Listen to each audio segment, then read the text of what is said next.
За сайн бацхан уу та бүхэнд өнөөдрийн мэндийг хүргэе. За өнөөдрийн миний ярих сэдэв бол Монголын шилдэг киноны юу юм бэ гэдэг. За өөрийнхөө өнцгөөс та бүхэнд тайлбарлаж өгье гэж бодож байна. За миний кинонуудын үз дуртай кинонуудаас хамгийн ихний кино бол Зүрхэн шивсэн үг гэдэг кино. Энэ киног үзэж байгаагүй хүн ховор ах. Гэхдээ энэ кино яг юунд таалагддаг юм бэ те? Тэр кинон дээр үзүүлэх гэсэн утга санаа нь эмэгтэй хүний дэсвэр төвчээр те үнэнч байдал эр нөхрөө хүлээж байгаа те өөхөх өвчин туссан ч гэсэн те миний охин аавдаа аавтайгаа зүг байгаараа аавдаа энэ үгээ хэлээрэй гэдэг юм те.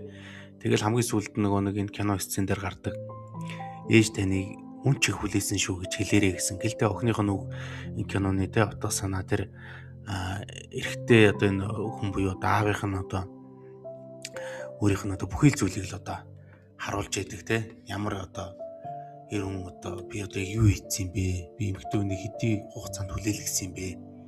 Намайг ямар их зов шаналж хүлээсэн юм бэ?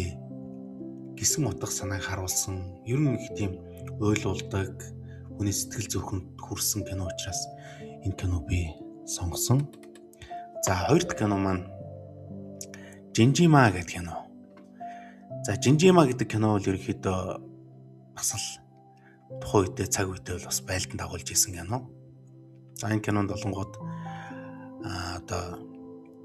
эцэг хүний хайр хэдий хэлгүй хүн ч гэсэн хөгжлийн бэрхшээлтэй хүнийг эр хүн гэж ямар байдгийг тэ аав хүн хүүхд үр хүүхдээ яаж авч явах ёстой, амьдралын төлөө яаж тэмцэж байгаа эр хүний ноён нурууг харуулсан кино гэж боддог. За ерөнхийдөө охтуудаас асуухад ярьдгийг штэ. Аавыгаа юутай зүүрлдэг? Би аавыгаа уултай зүүрлдэг. Миний аав салхитай, бороотой, шуурхтай ямар ч үед ганхахгүйгээр тэр л миний очих нөмөр, тэр л миний очих уул гэж үздэг. Тийм учраас аав хүний хамгийн гоёор үзүүлсэн кино бол Жинжима гэж үздэг учраас энэ киног оруулсан. За миний дараагийн оруулсан кино болонгууд Ядуугийн зовлон гэдэг кино. За Ядуугийн зовлон гэдэг кино бол тухайн цаг үедээ үнэхээр байлдан дагуулж чадсан кино. Гэхдээ энэ кинонд үзүүлэх гэсэн, харуулах гэсэн санаанууд бол маш их байдаг. Аимшигын төрөл жанр хийсээ илүү те. Хүний шунал гэдэг ямар вэ? Үр хүүхдтэй үлдээсэн дэд зүйлийн хойноос хүн өсөн хойноо хүртэл харамсдаг. Хүний харамсал гэж юу вэ? Гэх мэтийн те олон зүйлийг харуулсан. За тэр нэг хүний амьдралын төлөөх тэмцэл тэгэл хүний шунал гэдэг хязгааргүй те бүхий л зүйлийг харуулсан зүйл кино учраас энэ кино би оруулсан. За миний дараагийн оруулсан кино болонгууд Гарын 5 хуруу. За эр хүний ноён нуруу юун дээр хугардаг вэ? Эр хүний ноён нурууг яг юун дээр хугардаг вэ те? Гой сайхан зүйлийн өмнө хугардаг үгүй юу? Хүний хайр сэтгэл гэдэг зүйл юу юм бэ? Хэсэггүй хугацаанд гой сайхан залуу байх үед нь хайрлаад үр хүүхдээ хүртэл хаяад өөр эмэгтэй хүнийг дагаад өөр хүүхдийг аавна гэд бодуулаад явах юу гэдэг гэр бүлээ нэг тавих уу? Өөрийнхөө хүсэл өөрийнхөө сэтгэл зүрхийг нэг тавих уу гэд олон зүйлийг харуулсан. Гэхдээ ер нь тэгээд хүний үр хүүхд гэдэг бол хамгийн нандин байдаг. Энэ кинон дээр харагддаг шүү дээ, тэр хүүхдүүд. За тэгэл эгч нь хэдэн дүүнрээ өсөж байгаа тухайн нийгмийн үедээ социализмын нийгмийн үед ажил хийгээл хэрхэн ингэж дүүнрээ өсөж байгаа. Дүүнэр нь хэрхэн хүмүүжж байна. Эцэг ихгүй хүүхдүүд гэж ярьдаг. Эцэг ихгүй хүмүүжих ямар байдгийг үнэхээр харуулсан. Эгч хүн гэдэг хүн ээж шиг нь байж чадчихээн, аав шиг нь байж чадчихээн. Түлээ мото хагалж гэнэ үү? Хоол үнсээ базааж гэнэ үү? Дараа нь тэр байранд амьдарч байгаа амьдрал. За тэр дэлгүүрээс хулгай ихтэн дүүгээ яаж хүмүүжүүлж байна. Тэр үлгэрлэгийг хүртэл харуулсан тий. Дэлгүүр хулгай хийсэн газарт нэмийг буцааж өгөөд мөнгөний хүртэл аваач төлдөг. Тэгэхээр тэр дүүгийнх нь тархи сэтгэхгүй юу сууж гэн хүүхэд гэдэг бол харсан зүйлээ сурдаг. Эгч нь тэр шудрах, хүнлэг хүн чанартай байхыг дүүнэртэй хүртэл хүмүүжүүлж байгаа үнэхээр таалагдсан. За миний дараагийн кино бол Нар сарны зааг гэдэг кино. За Нар сарны зааг кино бол ерөнхийдөө цагдаагийн амьдрал, цагдаагийн мөрдөгч хүний амьдрал, за тэр Жамин Сэнгэ гэж хурандагийн илрүүлж байсан хэрэгүүдээр тулгуурлаж хийсэн кино байлаа. За тэгээд энэ киног ерөнхийдөө үзээд надад ямар сэтгэл төрсөн бэ гэвэл за цагдаагийн мөрдөгч гэдэг ажил бас айгүй чухал юм байна тий, хүний сэтгэл зүйтэй ажилдаг ажил байна.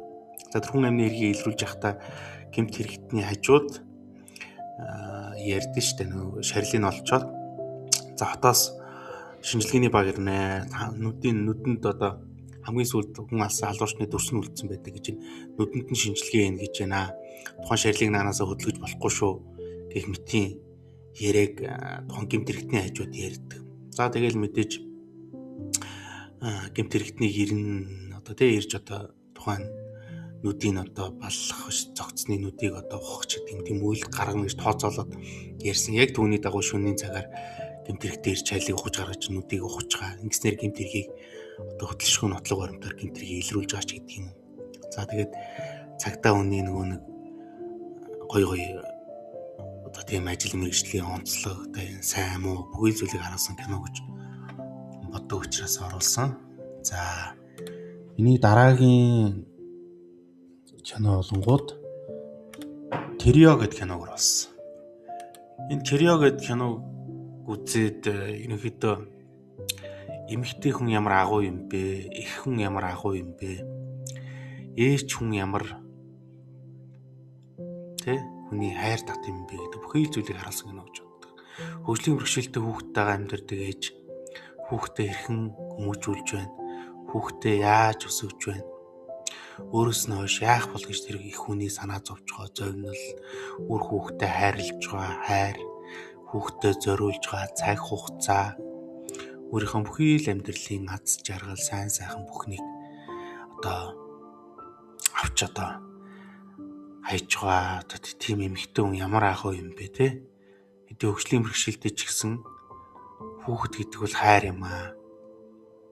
Тэгэхээр одоо те тэр хөгжлийн бэрхшээлтэй хүүхдэд муу санаа, муухай санаа, хорон санаа, муухай зүйл юу ч байхгүй. Цав цагаан цаа шиг тийм байсан. Тэгэхээр таалагдсан учраас энэ киног оруулсан. За миний дараагийн оруулсан кино болонгууд